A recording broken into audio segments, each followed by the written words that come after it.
একজন মা যদি অন্যায়ভাবে বা ভুলবশত আল্লাহর দরবারে সন্তানের জন্য অভিশাপ দেয় তাহলে তা কবুল হবে কিনা। আমাদের অনেক মা বাপ আছেন যারা মনে করেন যে সন্তানের দোয়া বদদোয়ার কন্ট্রাক্টরে যেহেতু পাইছি, অতএব চুলোর থেকে নুন খসলেই কিছু হোক আর না হোক একেবারে চোখ হাত তুলে সন্তানের 14 গোষ্ঠী ধরে শুধু বদদোয়া দিব, আর পোলাপান ভয়ে কাঁপতে থাকবে। এরকম উল্টাপাল্টা অনেক মা বাপ আছেন, করেন। ঠিক ভাইরা আমার, মা বাপকে আপনি যদি কষ্ট দেওয়ার মতো, তাদের কষ্ট পাওয়ার মতো কোনো কাজ করেন, তাদের সাথে বেয়াদবি করেন, তাহলে তো বদদোয়া মুখ দিয়ে বলা লাগবে না। তাদের মনে যে কষ্ট আসবে এটার কারণে অটোমেটিক বদদোয়া এবং আপনার ধ্বংস আসবে। কিন্তু দুইটা বদদোয়া মা বাপের, এটা সন্তানের কোনো ক্ষতির কারণ হবে না। নাম্বার 1, যদি মা বাপ অন্যায়ভাবে বদদোয়া করে, যেমন কথার কথা আপনি দাঁড়িয়ে রেখেছেন, মা আপনাকে বদদোয়া দিচ্ছে, আমার কথা শুন, না শুনলে তোরে বদদোয়া দিব। আপনি নামাজ পড়তেছেন, আপনি ভালো কাজ করতেছেন, আপনি হারাম কামাইতেছেন না হালাল কামাই করতেছেন, বলেন যে না আমি এই চাকরি করবো না, কেন হারাম। মা বলতেছেন আমার কথা শুন, এই ক্ষেত্রে মার কথা শুনলেন না, তখন যদি মা বদদোয়া দেয়, এই বদদোয়া কিছু আপনার হবে না, কারণ এই বদদোয়াটা অন্যায় বদদোয়া। এই বদদোয়াটা কি বদদোয়া ভাই? অন্যায় বদদোয়া। মা বাপ যদি অন্যায় ভাবে বদদোয়া দেয়, উল্টা পাল্টা বদদোয়া দেয়, তাহলে সেই বদদোয়া সন্তানের কাজে লাগবে না, কারণ বদদোয়া দিবে আল্লাহর কাছে, আর আপনি আল্লাহর কথা শুনতে গিয়ে মায়ের বদদোয়া শুনছেন। অতএব হারামে লিপ্ত হওয়ার জন্য যদি মা বাপ নির্দেশ করে সেটা মানবেন না, তবে তাদের সাথে বেয়াদবি করা যাবে না।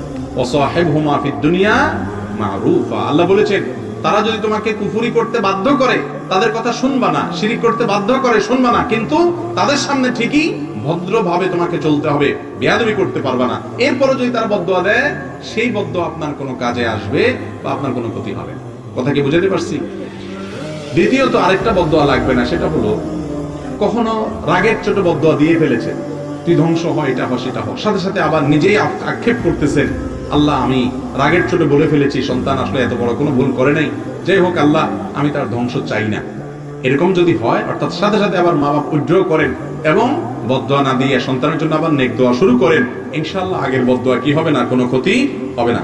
এ সম্পর্কে সূরা ইউনূসের 11 নম্বর আয়াতটি দেখা যেতে পারে। সেখানে আল্লাহ রাব্বুল আলামিন বলেছেন, ওয়ালাউ ইয়াজ্জালুল্লাহু ইসতিআজালাহুম ওয়ালাউ ইয়াজ্জালুল্লাহু আশ-শাররা ইসতিআজালাহুম বিল খায়র লাকুদিয়া ইলাইহিম আজালুহুম।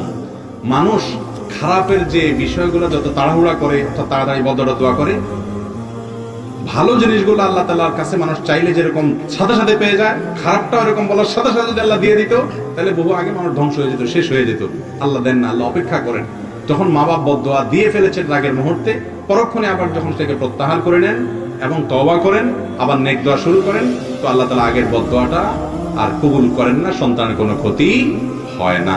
কিন্তু সন্তানের সবসময় চেষ্টা থাকতে হবে যে মা বাবার কোনো কষ্ট যেন না হয়, বেয়াদবি যেন না হয়, উচ্চবাচ্য যেন না হয়, এবং তাদের সাথে কোনো প্রকার আপনার অভদ্রতা যেন না হয়, অসৌজন্যতা যেন না হয়। সন্তান সুলভ যে নম্রতা ভদ্রতা যেন সবসময় থাকে, সেই চেষ্টা করতে হবে ইনশাআল্লাহ।